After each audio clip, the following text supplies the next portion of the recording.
Welcome to a chilly December morning. It is actually the week before Christmas, and I'm out here at the garden area once again to kick off episode 3 of my 2025 garden expansion video. So in the last episode, we did our seed and straw all the way around the garden expansion, and I actually had time to spread out one half load of topsoil. And then I ran out of time, so it's no longer topsoil season here. I'm going to have to wait till spring to finish that off and get it ready to till.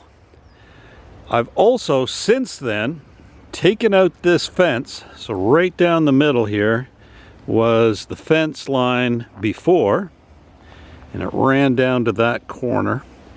So I pulled that fence out last weekend, and then my Starkline poultry net that I used to keep the little critters out, the foxes and the raccoons and the possums. Well, obviously I need more of that now, but I also took the entire about 400 feet that I have and rotated it around the garden so that my entry point would be down there left of the pole. Because when I pulled it all up, it was right in the middle of that slope is where it ended, and I really don't want to come down through a dip to get into the garden with the tractor. So that was a lot of work.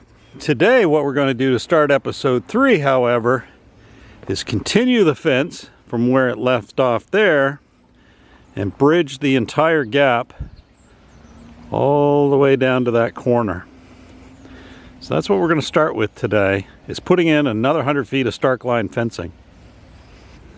The poultry net I've been using for years, I think, is standard, and I believe I had to order premium because it was the only one that came in the short 100-foot length.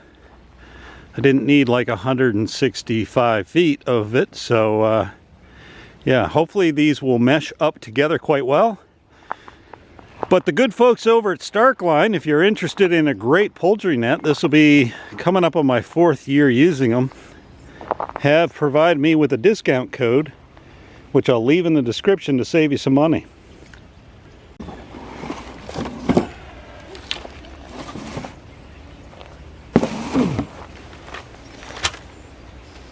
So we'll go ahead and get this unraveled, and then hopefully I measured correctly.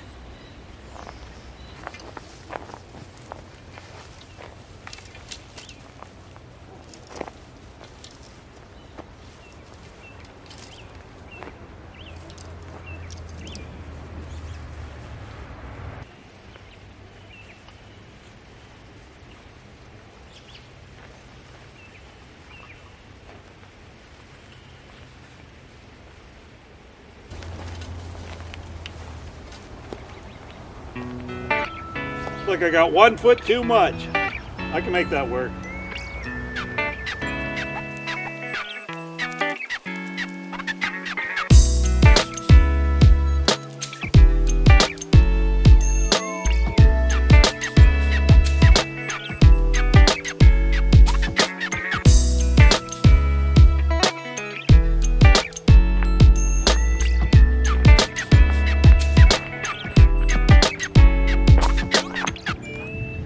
So I am standing on the old fence line down to that corner.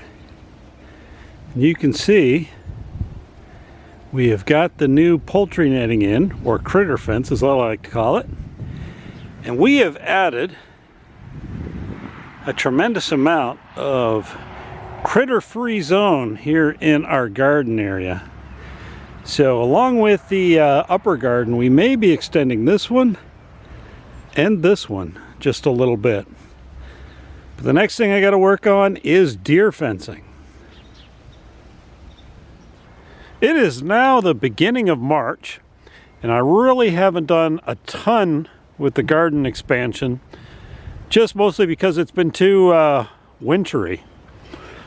But a couple of weeks ago I had 30 yards of compost delivered, and we're in the middle of a 5-day stretch of cold but dry weather. And it just happens to be dry enough that I was able to spread that mulch over the lower gardens, which are now expanded. So they're each about 50% bigger than they were. And then I put the rest of it in the top garden, which is also about 50% longer than it was last year. We still got a ton to do. I've got to come back and finish the fence. I kind of pulled it back there to make it easier to get in with the tractor. Got to put up the deer fence. Got to relocate the electrical box, obviously, because now it's in the middle. Got to pick up a bunch more stones. Also thinking of taking out these 2 cedar trees right here, just to make it easier to drive in here with the tractor. The reason being is this bank all along this extended garden, I've got to slope it so I can mow it. Right now it's just cut into the bank, and I've got to cut that bank back and slope it enough that I can get in here with the 0 turn and mow alongside the garden. But that's going to have to wait a little bit, because tomorrow, if it's still dry, I think I might try to put the tiller on and till all that mulch in.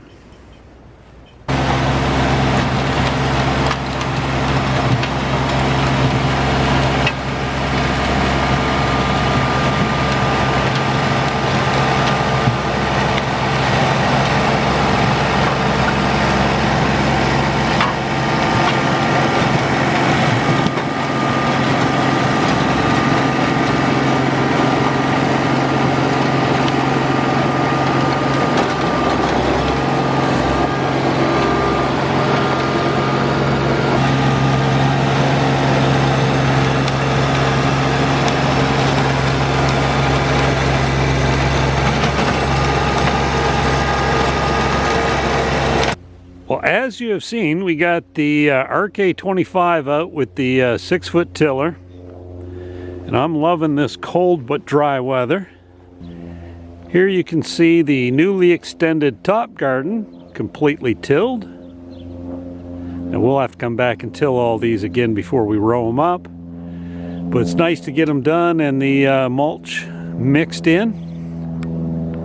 And then down here we've got the lower gardens, both extended this year. A little bit, about 50%. And they're all nicely tilled up. So I can come back, clean up a little bit, pick up some rocks. Probably take those 2 trees out, like I said. I don't know if cutting back this bank I'm going to do until this summer, when I know it's going to be dry and it's not going to be a sloppy mess. So I may wait on that. But the next thing we got to do is finish our fences, and tomorrow I think I'll start, or maybe later today, with putting up the posts for the deer fence.